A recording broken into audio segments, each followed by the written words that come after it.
Então, eu vou falar como militante e queria agradecer, em primeiro lugar, pelo convite, agradecer e parabenizar o tribunal por essa atividade, pela ousadia de fazer esse debate nessa casa, né? Acho que tem uma simbologia muito especial fazer esse debate aqui. Bom, eu não estou muito confortável para fazer essa discussão. Primeiro, porque eu não sou jurista. Segundo, porque eu também não... A minha área de atuação não é a área que vai trabalhar aí com encarceramento, não dá para estar em todas as frentes. Mas eu queria aproveitar a oportunidade para fazer algumas discussões para a gente dialogar, principalmente em relação à ideia de Estado penal e de direito penal, para a gente pensar as perspectivas, já que a ideia aqui não é só debater, então é importante também a gente fazer algumas discussões. Você pode passar o próximo, por favor?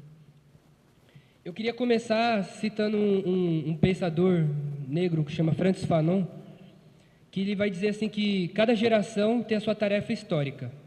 A gente pode superar essas tarefas ou a gente pode traí-la.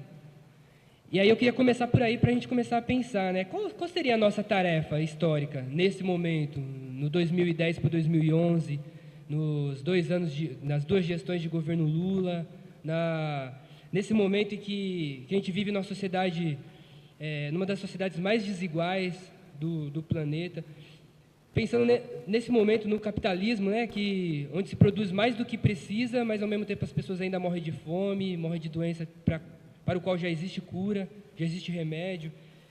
Esse mundo que está cada vez mais individualista, consumista, e esse consumismo também chega na gente, também chega em quem não tem como suprir a compra, né? Qual é a nossa tarefa histórica nesse Brasil que nunca viveu uma democracia de fato? Nós que vivemos a maioria do tempo na escravidão e que a gente sai da escravidão, mas as mesmas elites continuam no poder até hoje, e por mais que a gente possa votar, por mais que a gente possa... temos uma das constituições mais lindas, invejadas, mas a gente não vive a democracia de fato. Qual é a nossa tarefa histórica? Eu queria começar perguntando, né? Principalmente porque a gente está num momento em que não tem futuro. É como se o capitalismo fosse eterno. É como se qualquer um que perspectivasse uma transformação social tivesse maluco, tivesse fora de sintonia, né? A gente vive a sociedade do futuro ausente. É como se o máximo que dá para fazer é aperfeiçoar, é reformar, né? Então, eu queria começar por aí para a gente pensar, porque falar de encarceramento em massa é discutir a sociedade que a gente está vivendo, por vários aspectos. Primeiro, para a gente pensar qual é o papel da cadeia, né? Que a professora já disse que surge na sociedade capitalista, qual é o papel da cadeia, por exemplo, numa sociedade que é desigual, numa sociedade que uns têm e outros não, né? Qual é o papel da criminalização? E aí eu tenho dificuldade com esse nome de criminalização da pobreza, porque eu acho que a pobreza não é crime. Crime é quando a gente atravessa o muro ali, ó. Quando alguém pula o muro, aí é crime. Como o professor estava dizendo, quando as estratégias de sobrevivência atrapalham os interesses, aí a gente fala de crime, né? E aí é interessante porque, de fato, a gente vai ver que tem, apesar da Constituição e do direito, etc., existe um direito para rico e um direito para pobre, né? É só assistir a própria televisão, que é um dos maiores instrumentos de manipulação, mas ela deixa transparecer um olhar crítico, se bem que os anos de malhação conseguem ainda encobrir isso, né? Mas a gente tem um sistema para rico e um sistema para pobre, um sistema penal para rico e um sistema penal para pobre. E aí que está uma questão, né? Porque eu queria falar de encarceramento, mas pensando que aquela imagem não é só uma imagem, né? É a expressão da nossa sociedade. E aí eu queria discutir o encarceramento nessa perspectiva, ou nessa função de manter aquelas pessoas ali fora do muro. Seja no Rio, que já chegaram a propor muros, igual tem na Palestina, seja, né, aqui em São Paulo, que não estamos muito longe disso também. Então, pode passar o próximo, por favor. Então, assim, eu trouxe alguns dados que são até redundantes perto das contribuições dos colegas que me antecederam, mas só para a gente pensar no problema, né? Que o número de prisões no Brasil vem aumentando muito, né? E aí algumas pessoas vão dizer que, seguindo esse ritmo, estima-se que em uma década a população carcerária vai dobrar. E aí é interessante a gente pensar em que contexto que cresce também o encarceramento, inclusive, né? Tem um contexto social, político. É sempre importante olhar os fenômenos a partir de como eles se relacionam com os outros fenômenos, né? A partir da totalidade. E aí é interessante porque pensar que o número de presos está aumentando, e aí o professor falou, e é muito interessante, algumas pessoas diriam isso mostra a incapacidade do sistema. Mas não mostra a incapacidade do sistema, porque o sistema, a função do sistema é se reproduzir, é manter a desigualdade. Não é mudar essa realidade. Ele está sendo muito capaz em manter essa lógica, né? Por outro lado, esses números mostram que também o sistema não está estruturado para o que ele diz estar, que é ressocializar, que é etc., que é combater a criminalidade. Pode passar o próximo. Quando a gente olha, por exemplo, eu peguei um gráfico de um estudo nos Estados Unidos sobre os índices de encarceramento ao longo dos anos no século XX, e aí o que o cara vai dizer, esse Vogel aí? Que nos Estados Unidos as prisões aumentam quando você tem momentos de crise econômica, social, política na sociedade. Então, quebra da bolsa e crise, e depressão, aí lá em 30 o gráfico sobe.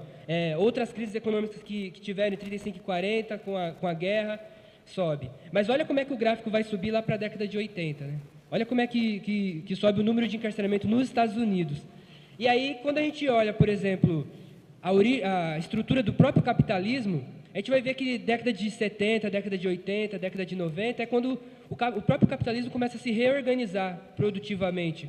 É quando um novo modelo de produção toyotista, que se apodera da robótica, da informática, manda muito mais gente embora, precisa de muito menos força de trabalho para funcionar, e você tem muito mais desemprego, você tem muito mais gente na rua sem ter como ter acesso à riqueza produzida, né? Então é justamente nesse momento que sobem os gráficos. Mas é nesse momento também que a gente tem a política do Ronald Reagan, que vai dizer assim que não basta só combater os inimigos externos, tem que combater os internos. É interessante que aqui no Brasil também vai se discutir isso, né? Mas é esse momento também que está se tentando destruir os Black Panthers nos Estados Unidos, que era uma organização de jovens comunistas, negros, assim como outras, né? Assim como tinham jovens que combatiam a guerra do Vietnã, assim como tinha os hippies, etc. É nesse contexto que sobe ali o encarceramento, né? Então, o que o autor vai dizer? Que não dá para pensar o encarceramento de forma isolada, ele está profundamente associado às contradições de classe e raça na nossa sociedade. Pode passar o próximo. O mesmo autor vai mostrar os dados por raça nos Estados Unidos, né, das prisões. Olha só a proporção, os negros nos Estados Unidos são 11% da população, mas aí quando a gente olha a proporção de presos, quase 10 vezes mais do que os brancos, né? Mesmo sendo 11% da população. E o número também é maior para hispânico, isso tanto para homens como para mulheres. O que significa isso? Como é que pode uma sociedade com direito é igual para todo mundo prender mais negro, né? Bom, alguns da direita vão dizer que os negros roubam mais, precisam ter, né? Inclusive a polícia até hoje nos trata como o suspeito padrão, né? Mas para além disso a gente sabe que estamos numa sociedade profundamente desigual. E os Estados Unidos reflete isso de uma forma assustadora. Quando a gente olha, por exemplo, a pena de morte, quem mais morre na pena de morte? É numa proporção avassaladora, é de uma desproporção assustadora. E aí isso não está distante. Pode passar o próximo, por favor.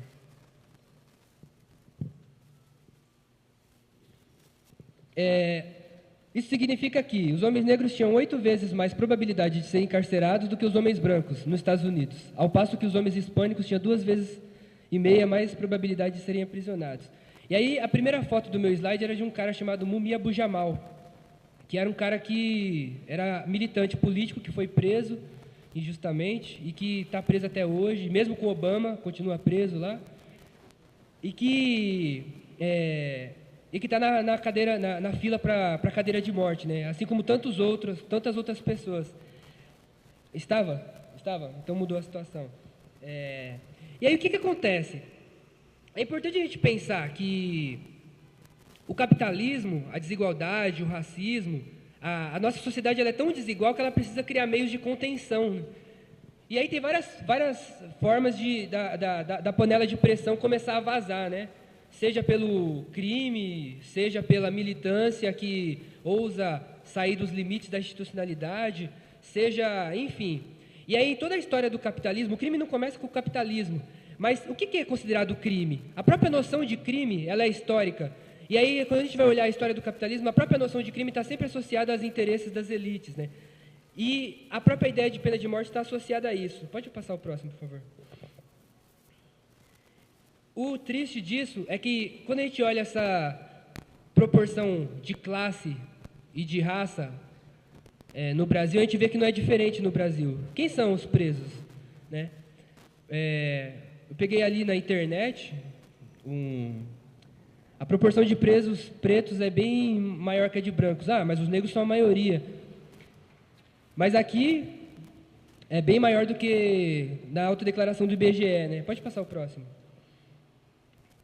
Ao mesmo tempo, teve um estudo do GLE10, junto com com o Observatório da Violência, que vai dizer que os réus negros, nesse sistema judicial, onde todo mundo é igual perante a lei, que réus negros tendem a ser mais perseguidos e reprimidos pela vigilância policial, bem como experimentam maiores obstáculos de acesso à justiça criminal, maiores dificuldades de usufruírem do direito da ampla defesa, assegurados pelas normas constitucionais vigentes. A própria norma burguesa, vigente para todo mundo, não chega igual para todo mundo. Existe maior incidência de prisões em flagrante para réus negros comparativamente aos réus brancos. Há maior proporção de réus brancos respondendo a processos em liberdade comparativamente aos réus negros. O que é isso, né? O que significa isso? Como é que, né, a desigualdade se expressa, inclusive, num sistema legal que é estruturado para ser igual para todos, né? Porque no Brasil nunca teve uma lei diferente para negro e para branco. A lei é a mesma.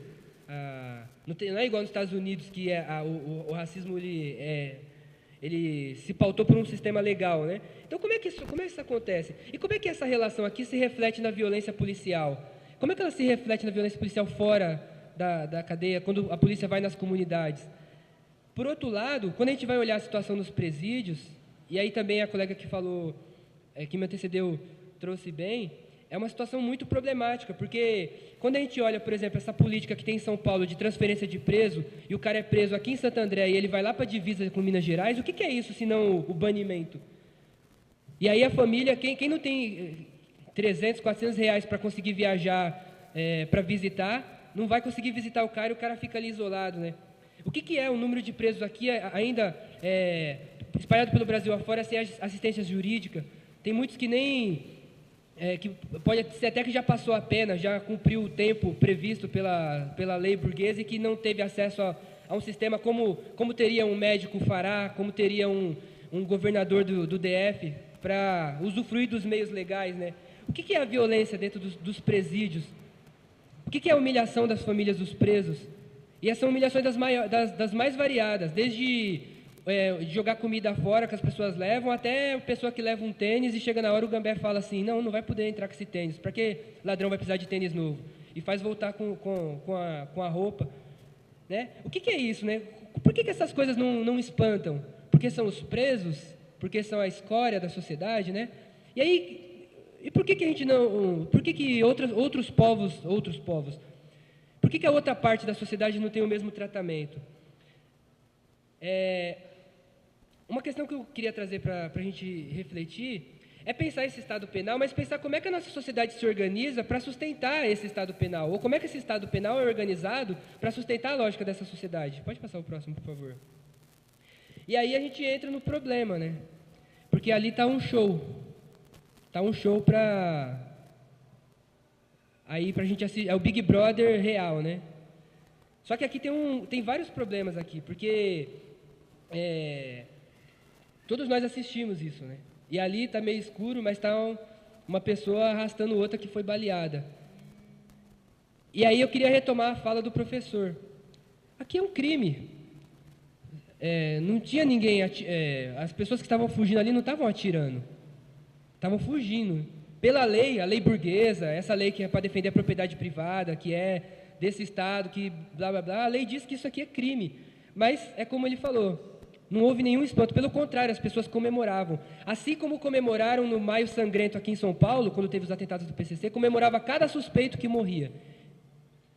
A mídia comemorava, falava-se, 3 cidadãos de bem foram assaltados, mas felizmente 7 suspeitos foram mortos. E aí quando a gente olha, quem são os suspeitos, né? Qual é a cor deles, onde eles vivem, qual é a classe, né? Então, é muito preocupante, e aí é um momento oportuno para a gente começar a pensar o que está por trás dessas imagens, né? O que elas escondem, o que esse show esconde, quais interesses esse show esconde. Primeiro que aqui a polícia do Rio, que é uma das mais corruptas do mundo, não só a do Rio, agora virou o mocinho, né, da história. Agora os heróis, além do Nascimento, a polícia do Rio aparece como herói e ninguém se fala mais da corrupção policial, parece tá tudo legal. Mas, para além disso, a gente tem a morte na tela comemorada. E aí qualquer invasão nas comunidades, nas favelas, nos morros, fica justificada. Porque é isso não começa aqui. Isso acontece há muito tempo. Inclusive, no próprio Rio de Janeiro, em vários outros momentos, a gente assistiu pessoas sendo baleadas por helicóptero. Mas isso não causa espanto, isso não causa choque em ninguém, né? Tem um problema aí de legitimação dos ataques. E é interessante como que é um show mesmo. Porque aí tem o tal do Inklink lá, aparece na notícia do Inklink que o governador do Rio já estava planejando há muito tempo, na embaixada dos Estados Unidos, planejando a ocupação do Alemão. Mas aí o show ali parece que a polícia reagindo aos ataques dos marginais, né? Então, como é que é isso, né? Quando a gente olha a UPP, né? E aí é bem complicado, porque esse discurso convence muita gente inclusive que se diz de esquerda. Isso hoje está sendo vendido como a possibilidade de fortalecer o Estado Democrático de Direito, a ideia da UPP. Inclusive, a UPP vai ser política do nosso governo federal, inspirada no Rio de Janeiro. Mas aí, quando a gente vai olhar, tem um estudo do Marcelo Freixo, vai ver que as UPP, por exemplo, estão nos corredores turísticos para as Olimpíadas. Assim como a professora falou, em cada momento de Olimpíadas ou de grandes eventos internacionais do Rio de Janeiro, você tem grandes movimentos de massacre das comunidades. Por outro lado, também a gente vai ver que as UPPs não combatem crime organizado nenhum. Primeiro porque, como já foi dito aqui na mesa também, nas favelas está o varejo da droga. O atacado, toda a estrutura do crime organizado, ninguém nem questiona. Inclusive, estamos satisfeitos ali. Ali já está considerado, o enfrentamento do crime organizado já está aparentemente contemplado ali. Segundo que, como diz o Marcelo Freixo no estudo dele, não tem o PP onde tem milícia, por exemplo. Não tem o PP na Baía de Guanabara. Não tem o PP na Zona Sul. É como se só tivesse crime aqui, né? Então, o que está por trás dessa ideia? E aí a professora trouxe a reflexão para a gente. Fazer a discussão de crime desse jeito é ocultar os verdadeiros conflitos da nossa sociedade. E é isso que está por trás desse show. Uma polícia corrupta que se legitima, mortes que se legitimam, e de repente todos os pecados são esquecidos, né? Sem contar a repressão aos moradores, quando estão lá, que o professor já relatou aqui. Pode passar o próximo. E aí tem outro problema, porque o show não acaba ali, nem começou ali, nas imagens da Rede Globo, né? O show é muito mais amplo. E aqui tem um problema, como o professor disse, o herói brasileiro é um torturador. Tem uma diferença do primeiro filme para o segundo filme, mas tem algumas questões que é importante a gente refletir. Mas eu queria trazer uma frase, três frases que eu achei interessantes no filme para a gente fazer o debate, né? Uma delas é: como pode uma instituição pública ter como símbolo uma caveira? Foi uma das frases do personagem do filme, né? E aí, o BOPE, que inclusive no filme aparece como se fosse isento da corrupção, como se fosse fora, mata, o caveirão mata, ele chega matando, e não é bonito igual está no filme, heroicamente, os caras se trancam lá no blindado e saem atirando. Mas é uma instituição pública que mata, né? Como pode uma instituição pública ter como símbolo uma caveira legitimada para matar? E isso não incomoda ninguém. Uma outra frase que aparece no filme: e se o BOPE utilizasse as mesmas estratégias que ele usa na favela, nas áreas ricas do Rio de Janeiro? E aí a gente vê que o BOPE nem vai lá nas áreas ricas do Rio de Janeiro. O BOPE está feito para subir, para para ocupar a favela, né? Uma outra frase, e aí eu queria entrar num debate, talvez para polemizar um pouquinho, que vai dizer um personagem vai dizer que quando o policial aperta um gatilho, ele não aperta sozinho. Ele tem o Estado por trás. E aí eu queria fazer uma discussão com vocês sobre o Estado. Porque também no filme aparece uma discussão um pouco inocente sobre o que é o Estado. No final do filme tem lá o Congresso e etc. Mas a que interesse serve o Estado? Será que o Estado é neutro também? Será que o direito é neutro? Né? O que está por trás disso? Pode passar o próximo. Eu queria discutir com vocês o que talvez podem ser arapucas conceituais. E aí eu estou dando a ideia de arapuca porque arapuca prende passarinho, né, que voa. E nós queremos voar, né, bem longe. Mas muitas vezes, até conceitualmente, a gente se prende ao status quo, mesmo quando quer criticar. Porque a gente fala do Estado penal, e aí está no título desse seminário, encarceramento em massa como símbolo do Estado penal. E aí é uma provocação para vocês nos próximos dias, para nós. O que seria um Estado não penal nessa sociedade capitalista? É possível? Qual a contraposição a esse Estado penal que a gente aponta? São questões para a gente pensar, porque, embora toda a discussão em cima do direito penal trazem críticas, grandes contribuições para denunciar esse sistema, é importante a gente também pensar como é que a gente faz a denúncia desse Estado. Porque, mesmo que o seu Estado não fosse o Estado penal, qual Estado seria? Seria o Estado democrático de direito? O Estado democrático de direito é um mito. O Estado democrático de direito é um conceito também criado pela burguesia. E aí é importante a gente fazer essa discussão, porque a gente vive sob a hegemonia ideológica burguesa. E mesmo quando a gente vai fazer a gente faz a crítica dentro do campo da burguesia. Inclusive, isso influencia grande parte da esquerda, essa esquerda democrática, criada aí por Hannah Arendt, por Adorno, por Foucault, por Habermas. Mas é essa esquerda que está no governo. E o que é a perspectiva para além desse Estado, dessa sociedade? O que é possível? Esse projeto que dirige o Estado brasileiro, ele não está a nosso favor, embora tenha uma pretensão ao Estado democrático de direito. Então, como é que a gente faz a discussão contra o Estado penal, mas sem legitimar esse Estado, essa democracia burguesa como horizonte máximo? Porque a democracia, ela é instrumento de dominação burguês na sociedade capitalista. Inclusive, a democracia depende da manutenção da exploração do trabalho, tanto como o Estado totalitário. E aí que é uma questão para a gente pensar. Pode passar o próximo. Porque os teóricos do Estado democrático de direito, muitas vezes deixam passar que a democracia também é instrumento de dominação. A democracia é o terreno ideal que a burguesia precisa para ter o seu projeto de dominação. Porém, em alguns momentos, quando essa dominação é abalada, aí a gente tem ditadura, aí a gente tem estado de exceção. Mas é só enquanto essa liberdade para comprar e vender é atacada. Tirando isso, a democracia é o momento ideal. Então, eu estou querendo polemizar aqui, o que a gente perspectiva como alternativa a esse Estado penal? Levando em consideração que o Estado democrático de direito, como está na Constituição, também é uma proposição que está dentro dos limites, dentro da institucionalidade burguesa. É fruto da desigualdade entre os homens. No caso do Brasil é pior essa discussão, porque a gente nunca viveu uma democracia. E aí é interessante, aí eu vou me basear num cara chamado Chazin, que vai falar que na história do Brasil a gente oscilou entre a autocracia, não é a democracia, a autocracia, república, agora, mas se em algum momento essa autocracia é ameaçada, seja pelos movimentos, ou seja por qualquer interesse que for, a gente entra no que ele chama de bonapartismo. A gente entra no que a gente conhece como ditadura. Só que ambos os lados são expressão da mesma dominação, porque mesmo nos momentos que a gente não está em ditadura, o poder ainda continua nas mesmas mãos. O poder hoje continua nas mesmas mãos. O neto do senhor de engenho continua no poder. Então, como é que a gente faz essa discussão para além desse Estado? É uma provocação para a gente pensar aqui. Porque para ter Estado democrático de direito, na Holanda, por exemplo, é importante que a polícia mate aqui no Rio de Janeiro. Porque está tudo conectado nesse mundo globalizado, mundializado. Então, como é que a gente faz essa discussão?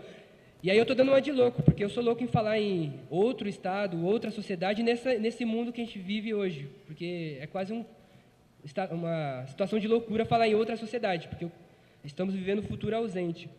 Mas é importante pensar que a essência do Estado é a violência. E foi assim na acumulação primitiva de capital, foi assim no imperialismo, foi assim nas colônias, foi assim e tem sido.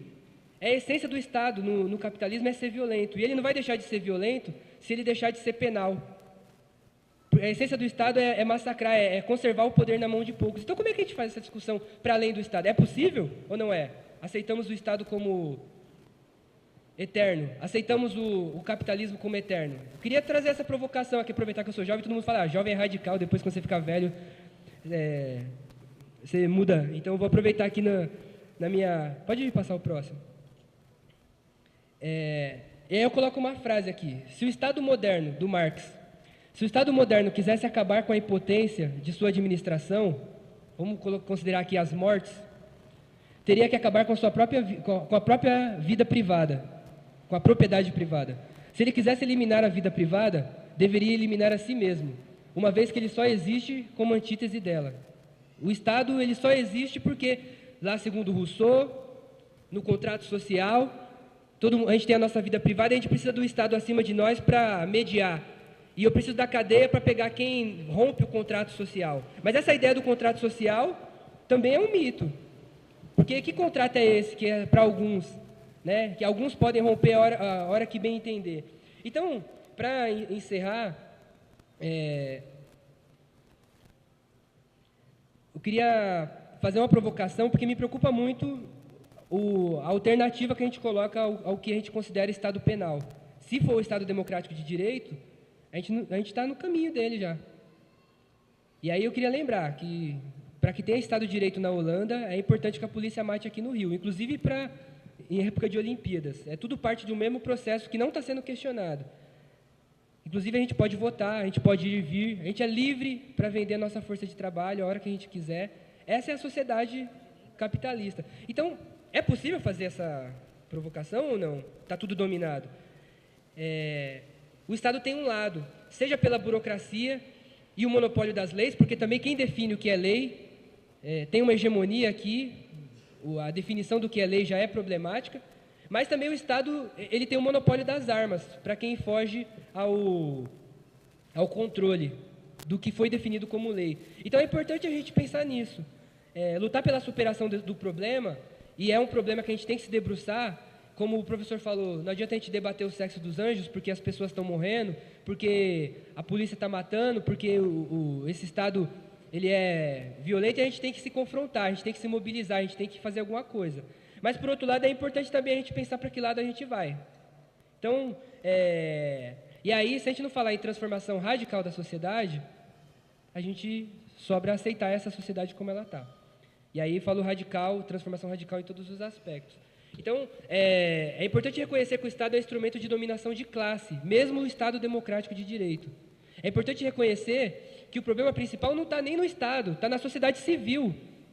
O problema principal é a propriedade privada, o problema principal é a desigualdade social, e o Estado é só instrumento de manutenção disso. Então, também, como é que a gente discute, para além do Estado, como é que a gente discute a desigualdade, o combate à desigualdade? Porque é isso que alimenta o Estado penal, é isso que alimenta o Globocop, é isso que alimenta a chacina. Então, eu queria encerrar por aqui. Pode passar mais um? Deixei as conclusões sem nada. Primeiro, porque eu não sei também. Segundo, porque eu queria discutir junto.